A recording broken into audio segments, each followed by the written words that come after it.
Alright, SoS'ers, this week it's just me. Nobody else is here. This is gonna be interesting.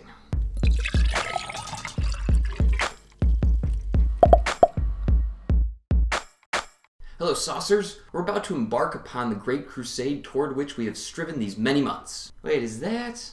Yeah, that's Eisenhower's D-Day quote. Yeah.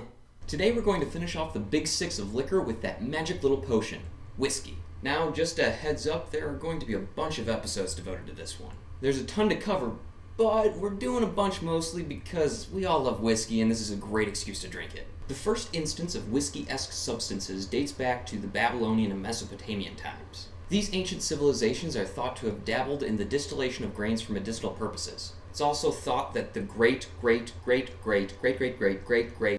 greats later, great-great-great-great-great-grandmother of Coco Chanel marketed whiskey as a perfume to cover up the smell of ancient Babylonia. The first recorded distillation of whiskey was by Irish monks in the early 1400s. However, this is debated by the Scots as they also claim to be first distillers. But that's not a debate I'm going to get into. One thing is for sure, in 1608, Bushmills opened its first distillery in Ireland and mass production of whiskey commenced. Whiskey is a lot like the popular kid in high school. Everyone wants to be him, but not everyone knows how to produce it. That made no sense. Whiskey is a lot like a tree. No, it's not. What the hell am I talking about? Whiskey is a lot like cake. Every country makes their own, but in the end, all of them are delicious. I suck at analogies. What I'm trying to get at is nearly every country produces its own whiskey. Over the coming weeks, we'll explain each, or at least most, of these regional whiskeys. The links will be somewhere on the screen. And pause so we can read them all, and we're good. On the surface, whiskey production is quite simple. You take a fermented grain mash and distill it in a copper pot still or column still. Grains used include barley, rye, and corn. In the way that brandy is distilled wine, whiskey is essentially distilled beer, just without the hops. Like wine, one of the most important aspects to a whiskey is its aging process. The majority of whiskeys are matured in wood casks. The wood of the barrels is where most of the flavors come from. Each country has their preference for wood, which is one of the many reasons there are so many categories of whiskey. Whiskeys do not age after they've been bottled, so be careful when you're making a purchase. A good example of this is this Glengoyne right here. First thing you notice is the big 1996. Seems like an 18-year-old scotch. Well, look a little closer. It was bottled in 2010, making it only a 14-year-old scotch. Not that that's bad, it's just a little misleading. Logically, the age of a whiskey is how long the liquid has interacted with the wood of the cask. The longer the aging, the more intense the flavors from the wood. Another attribute of whiskey is its blend. The two biggies are single malt and blended. Single malt means the entire bottle comes from the same distillery and the root ingredient is only malted grain.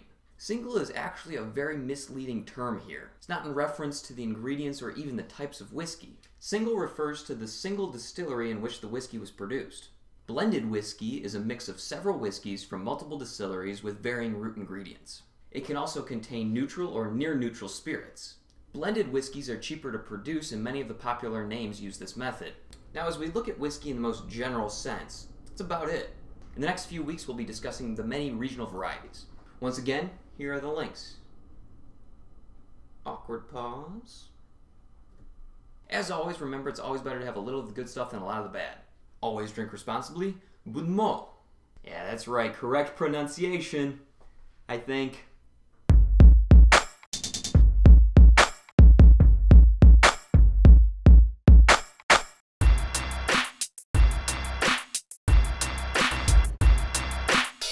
Over the coming weeks, we'll explain each if... It would be sure nice if I didn't have to do this alone. Ancient Babylonian...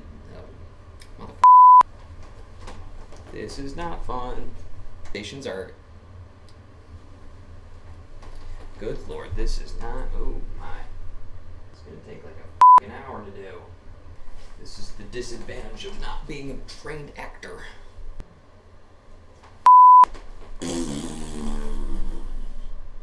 Do that one again. That wasn't very good. That was not very good. The bloopers in this one are not going to be very funny.